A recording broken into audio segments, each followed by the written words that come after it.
提起地球有史以来最大的飞行生物，你首先想到的肯定是翼龙，对吧？但你知道有史以来最大的会飞鸟类是谁吗？它的翼展可超7米，光是一根翅膀骨头就比成年人的手臂还长。更颠覆认知的是，它虽然是鸟类，拥有一对巨鸟翅膀，却连原地起飞都做不到。除了繁殖期，它的一生几乎都在海上漂泊，不筑巢，不安家，不踏足陆地，甚至可以连续数周一直在天空中飞行。它就是史前天空的终极滑翔王者桑氏尾翅鸟，也被称作桑氏远洋鸟。桑氏远洋鸟的化石发现于1983年，当时美国南卡罗来纳州的查尔斯顿国际机场进行扩建，工人们挖掘地基时，突然挖出一堆巨大到离谱的骨骼。在通知有关部门后，查尔斯顿博物馆馆长阿尔伯特·桑德斯一眼就认出这是某种巨型鸟类化石。但由于当时团队正忙于其他研究，这具珍贵的化石被放进博物馆仓库，整整尘封了31年。直到2014年，古生物学家丹尼尔·克塞夫卡博士在整理仓库时，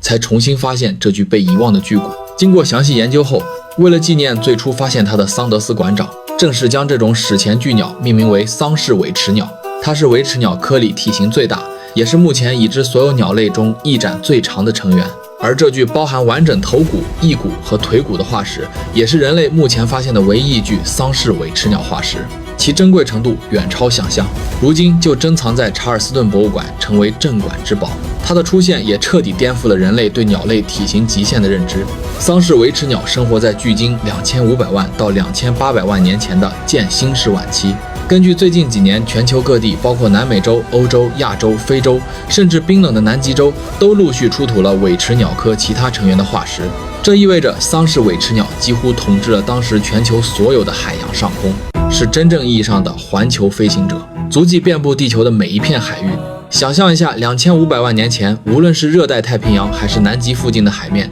都有这种7米宽的巨鸟在翱翔。这种统治力在鸟类历史上绝无仅有。化石测量数据显示，桑氏尾翅鸟的翼展在6.1到7.3米之间。这是什么概念？现存世界上最大的飞鸟是漂泊信天翁，翼展不过3.7米。之前公认史前翼展最大的飞鸟阿根廷巨鹰，翼展最大也只有6米。桑氏尾翅鸟化石的出现直接改写了教科书，它的一根上翼骨长度就接近1米，比成年人的整条手臂还要长。体长虽说相对较矮，只有1.2米左右，但配上那对超长的翅膀，整体就像一架活的滑翔机一样。它的体重更是演化奇迹，科学家通过骨骼密度和腿骨周长推算它的体重仅在20到40公斤之间。这种极致的轻量化是它能飞行的关键因素。更颠覆认知的是，它的骨壁薄如纸，仅有1毫米左右，比目前现存的大多数鸟类骨壁都薄，而且内部完全中空，布满了和肺部相连的气囊。整个骨架轻到极致，但同时完美的比例又保持着足够的强度，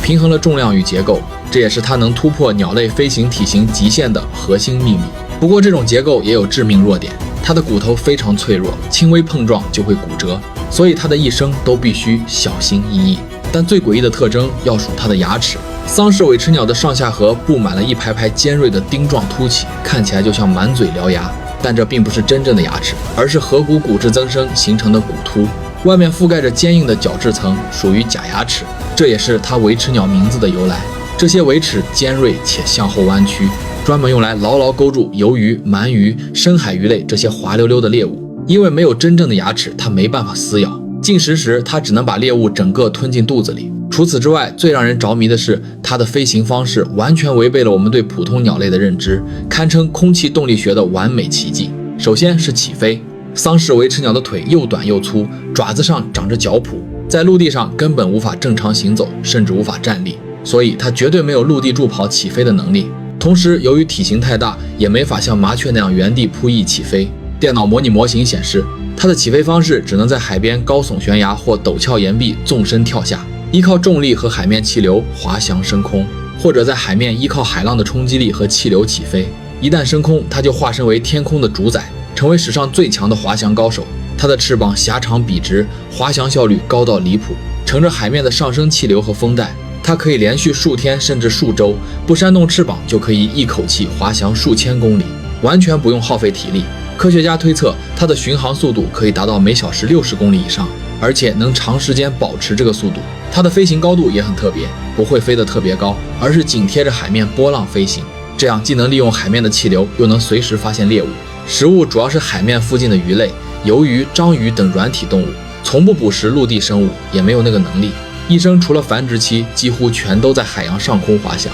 和信天翁的逻辑一样，飞累了直接落在海面飘着休息，饿了就捕食海里的生物，渴了就喝海水。它的肾脏已经进化出了超强的排盐能力，完全适应了海上生活。可以说，它是地球历史上最累的海鸟，把一生飞翔演绎到了极致。这也可能是为啥目前只发现了一具化石的原因。由于它一生大部分时间都在海洋上方飞翔，即便累了也是漂浮在海面，所以可能飘着飘着就挂了，尸体很快就会被海洋生物吃掉，所以导致化石数量极少。而且它的繁殖方式也非常离谱，堪称史前最不要命的父母。到了繁殖期，成鸟必须要选好跳下去能直接起飞的海边悬崖或陡峭岩壁下蛋，雌鸟每次只产1枚蛋，繁殖率极低。父母会轮流孵蛋，轮流出海觅食。幼鸟破壳后会在悬崖巢区待机，长达1年到2年左右，直到羽翼、骨骼、尾齿完全发育成熟。在这期间，双亲会轮流出海觅食。养育幼鸟是超级负责任的父母。